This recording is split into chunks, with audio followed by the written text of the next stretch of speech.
When I was first exploring the teaching of Jesus, the Bible, in a serious way, um, I found that I was sort of skipping over something that happens in Matthew, Mark, and Luke around this particular parable, where Jesus is asked to explain why he's teaching in parables.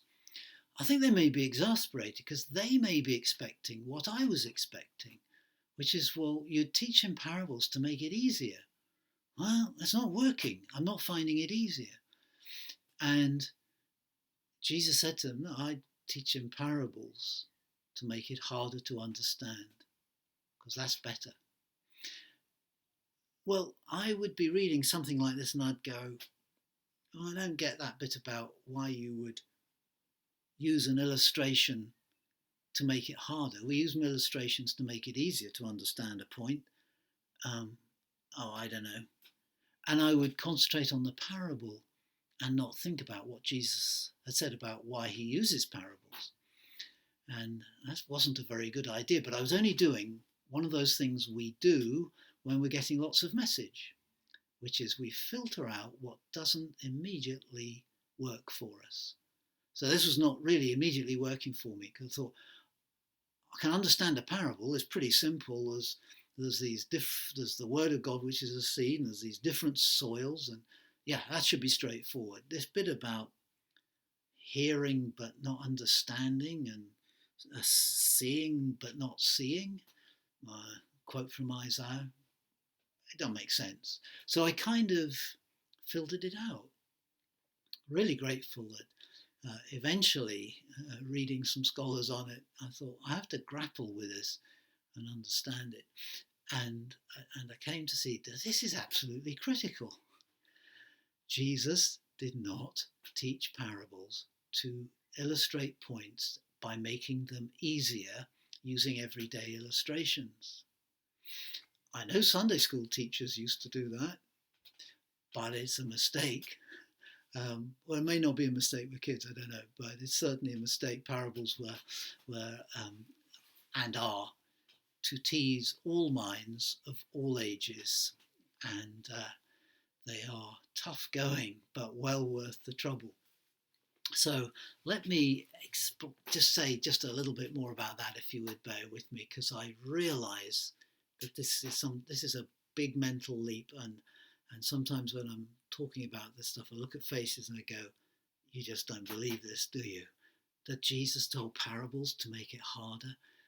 Okay, Jesus told parables not to make it impossible to understand him, but to draw us into understanding him. You see, the message is a message of love.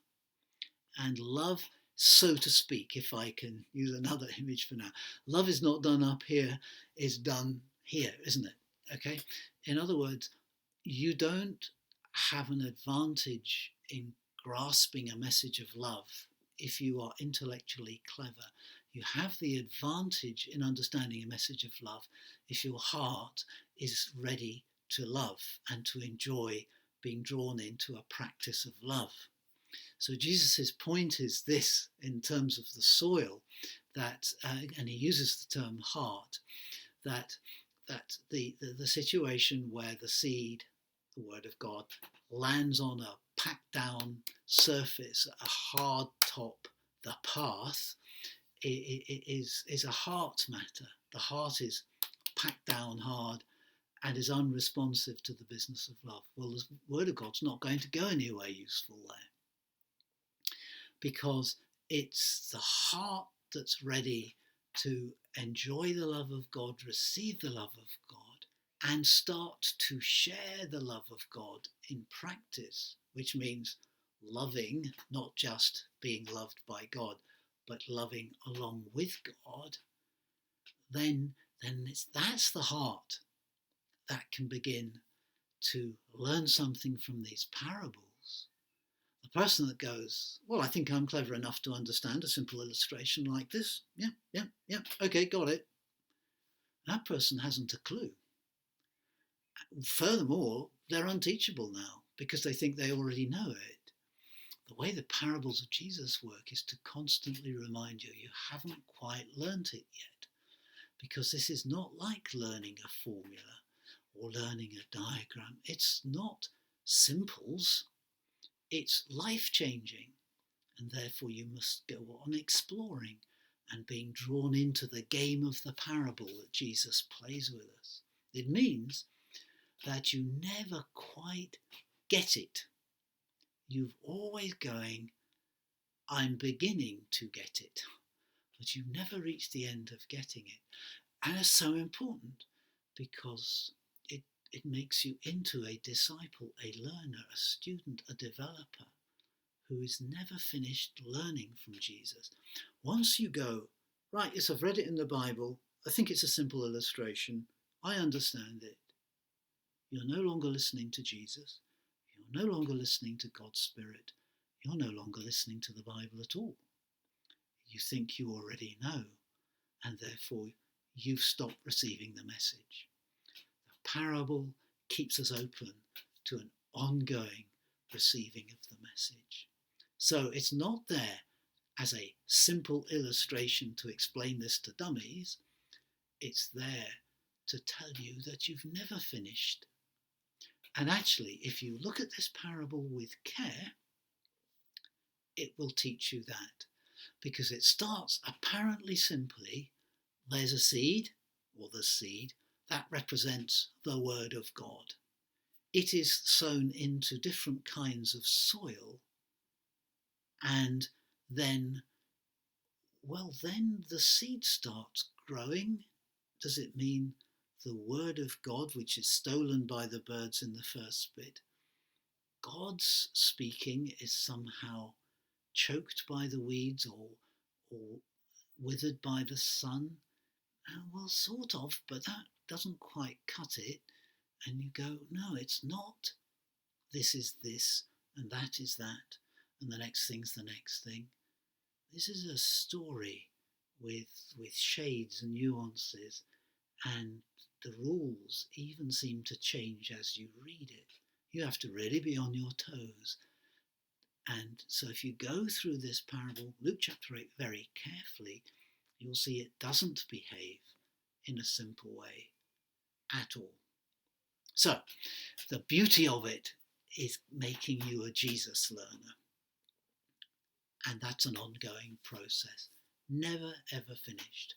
My best favourite parables that I've studied endlessly are still unfolding to me, because playing the game is not going, yeah, I've read that, got it, or you said that, Lord, yes, understood. What's actually happening is we are developing, we are coming alongside the God of love in God's love. And it is as we learn that love, let it into us and engage it with others and the state of the world and the issues of justice and so forth that are around us, that as we engage it, it goes on growing in meaning and our understanding develops. It's a dynamic, it's not a formula. God bless you as you go on reading it. Let me just say a couple of things about noise and message, because I said, we filter out messages all the time. Is it important? Do I want to hear it? Is it likely to be true, etc.? Because we are so bombarded with messages, we filter them out all the time to what we think we need to pay attention to. Part of the point of applying the parable to a media age such as ours is that it's getting choked by the weeds. So many voices, so many things demanding our attention, so much messaging from here, there and everywhere, that the message we most need to hear might get drowned out. In fact, tends to. So I just want to suggest a little approach to that for you. Simplify and you'll amplify. Simplify to amplify. I mean this.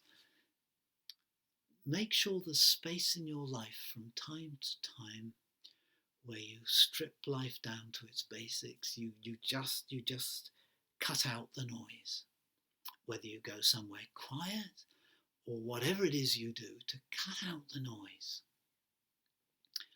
and keep life simple. In fact, overall, general principle of discipleship, wherever you can, simplify things.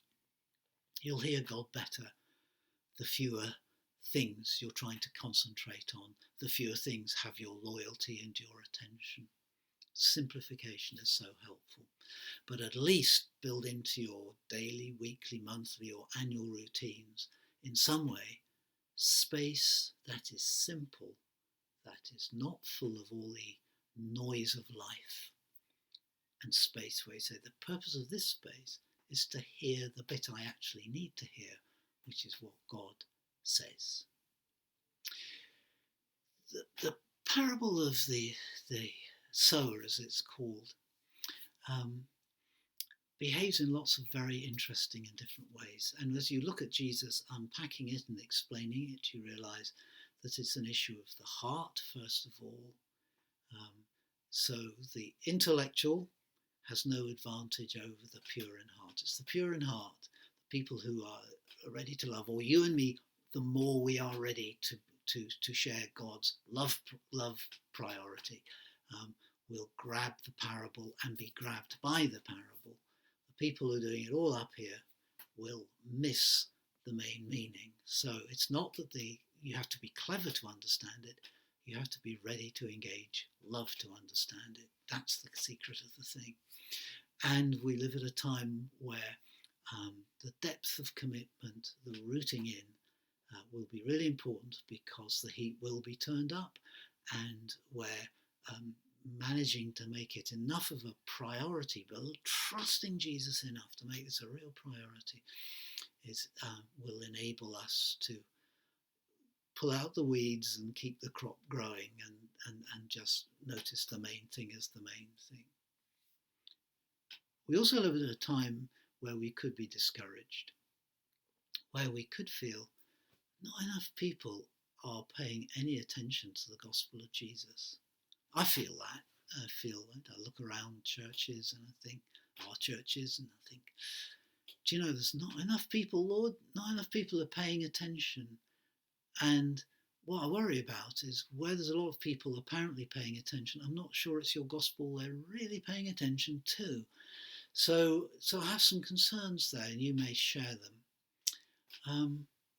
But this parable is for just such a time, because it says to us, look, it's always been true that God sows the word and it falls in different circumstances, different places, and overall is actually only received by a minority.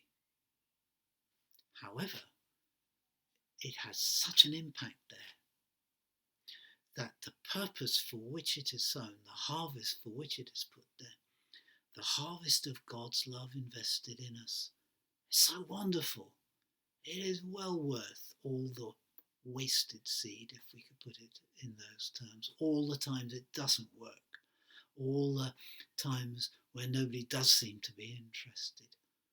When it really does take hold in the heart, when it really does draw us into the life of God's Spirit, when it really does enable us and call us productively into following the way of Jesus, really, really, really, it is epically, 100-fold productive and effective.